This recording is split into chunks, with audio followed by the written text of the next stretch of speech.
On Mars, there is no air, no water, no forgiveness. The red planet doesn't want us. We arrived on the Arks.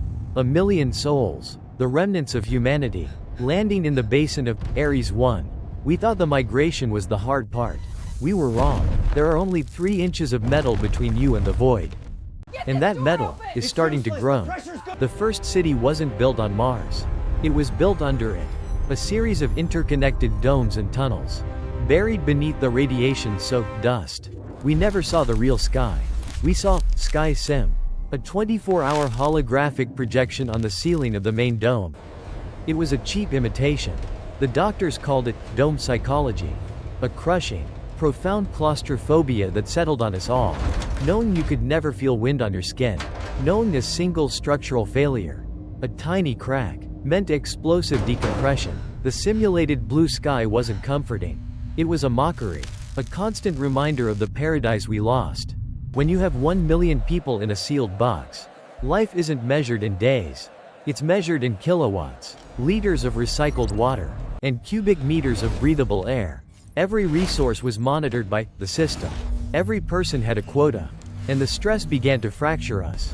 The hydroponic farms in Sector 3 began hoarding water.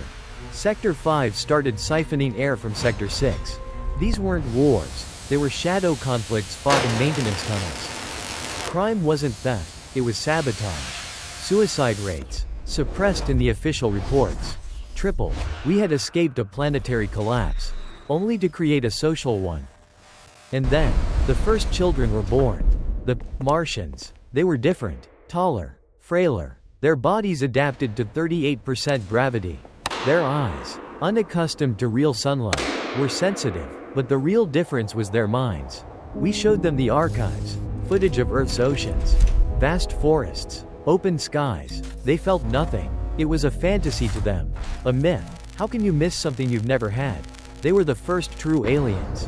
Their home wasn't Earth. It was the hum of the air recyclers and the gray, metallic walls of the dome. The pressure cooker finally exploded. A minor ice quake in the Valles Marineris region damaged the primary CO2 scrubbers. It was a manageable problem. But panic is not manageable. The oxygen percentage alarms blared. The system tried to ration air, diverting it to critical sectors. But people, driven by the primal fear of suffocation, saw it as murder. The oxygen riots began. It wasn't about ideals. It was about air. People tore apart the bulkheads, fighting with wrenches and makeshift weapons, desperate to get to the air reserves. Civilization evaporated in an instant. It was a frantic, primal scramble for one last breath. We survived, barely. The riots were suppressed, but Mars had taught us a brutal lesson, written in blood on the iron-red dust.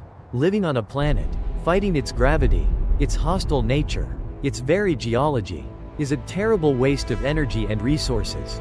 To truly exist, humanity could not be a parasite on another world. We had to build our own. We needed to be masters of our own environment. We needed megastructures.